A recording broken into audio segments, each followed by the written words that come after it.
Happy Thursday, everybody. Some big NBA headlines.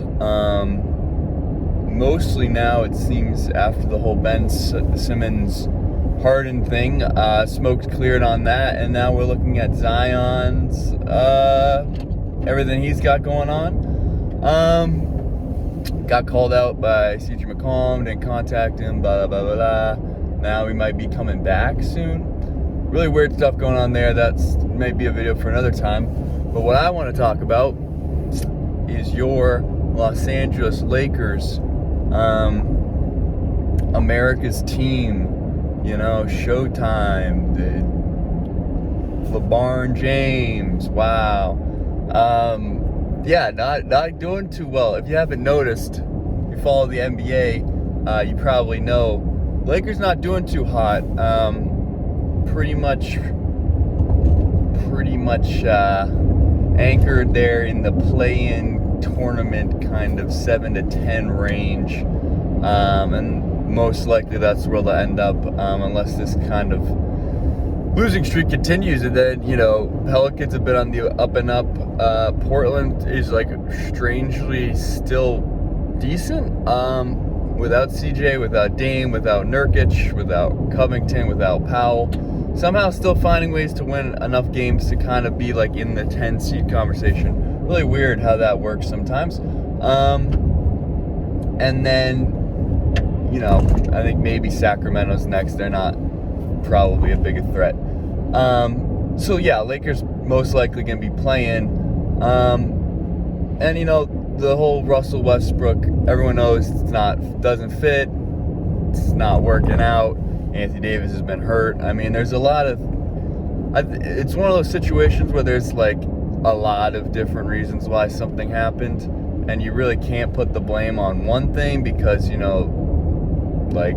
Russell Westbrook and his issues probably wouldn't be as bad if Anthony Davis had been healthy all year. That probably at least puts them at 500 most likely.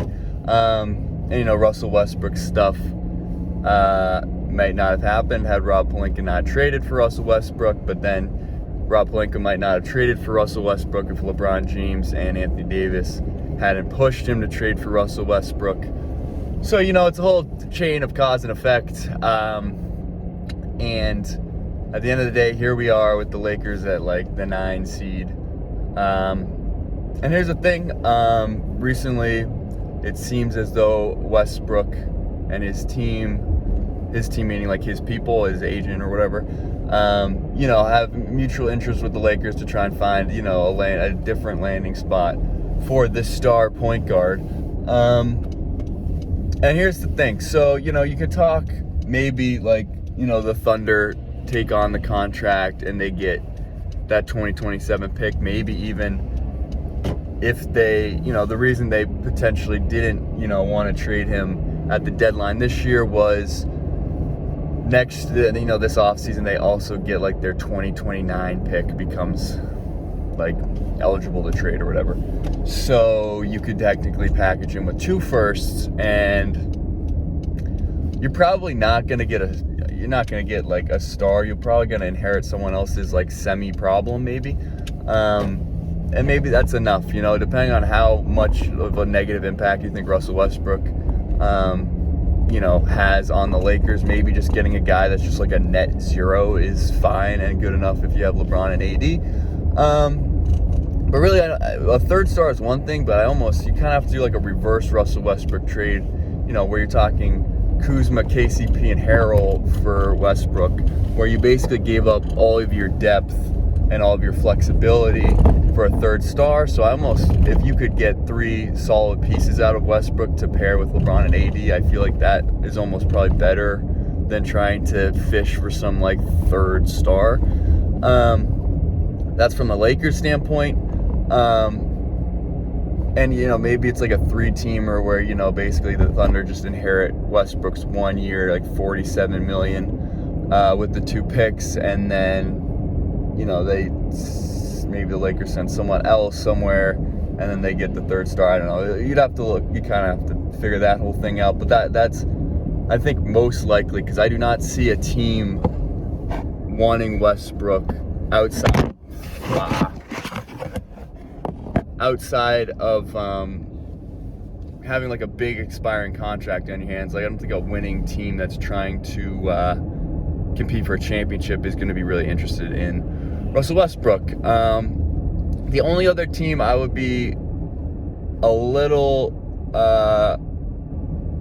intrigued by would be the Knicks, and not because I think Russell Westbrook is gonna like do something for them. It is the big expiring, gives them a lot of flexibility, and they're one of these teams that has a lot of long-term deals that are not great. If you look at Evan Fournier, he's going to be paid, between like 17 and 20 the next 3 years. You could get out of that. Nerlens Noel has 2 more years on his deal. Alec Burks 2 more years, and then Kemba's like 8 on an expiring. So I think a package like that for Westbrook and maybe 1 first could benefit both teams, because the Knicks kind of satisfy that thing I was talking about with the Lakers, where you get a lot of decent guys. Like, obviously, no one's in the realm of a 3rd star, but Fournier, he's had a shaky season, but he can give you 20 on any given night. Alec Burks is a solid piece. I think he's been asked to do too much for the Knicks this year, but in a specific role, I think he can really flourish. Nerlens gives you a little rim protection, gives you some rebounding, some length.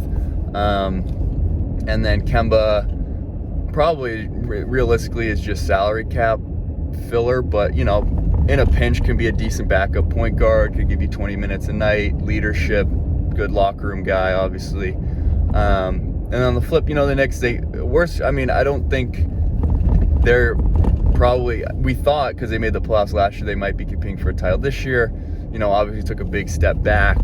So, Westbrook comes in, maybe you get the play-in, maybe you don't even play him and you just tank, because you got Toppin, you have Cam Reddish, you have this kind of young core you're trying to build around, RJ Barrett, obviously. So, and then Russ gives you the flexibility in the following year to actually maybe sign a star, or if you're looking at Zion potentially, if the Pelicans don't extend him, whatever they do with that, you can plan ahead, and Russ gives you that flexibility, which really is the only value to his contract at the moment.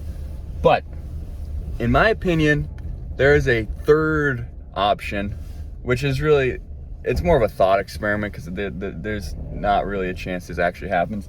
But Bill Simmons recently came out with some intel, and I don't know how much you trust Bill Simmons' intel, but he said, the NBA might be looking to expand, look at Seattle, look at Las Vegas. And, an expansion probably takes more than 1 year.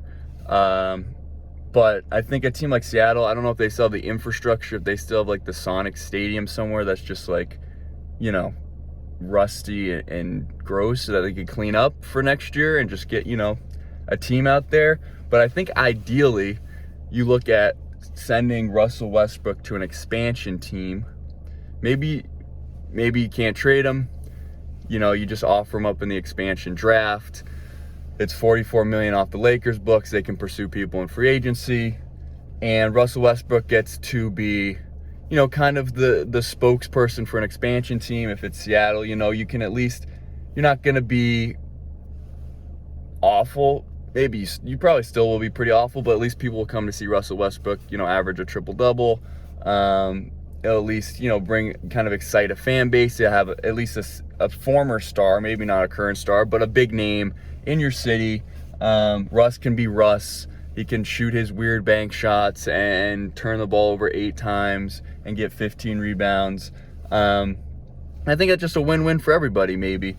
So if we could get a team out to Seattle, that would be ideal. Of course, he already has history, even though he never wore a Sonics jersey, but OKC, blah, blah, blah. I'm not really sure how that would work, because their whole team history is also the Supersonics, but that's a whole other discussion. But I think ideally, we need a team in Seattle for Russell Westbrook.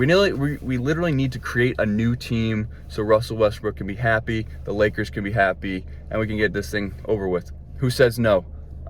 If it's you, let me know. And until next time, take it easy, take care of yourselves, and I'll see you then.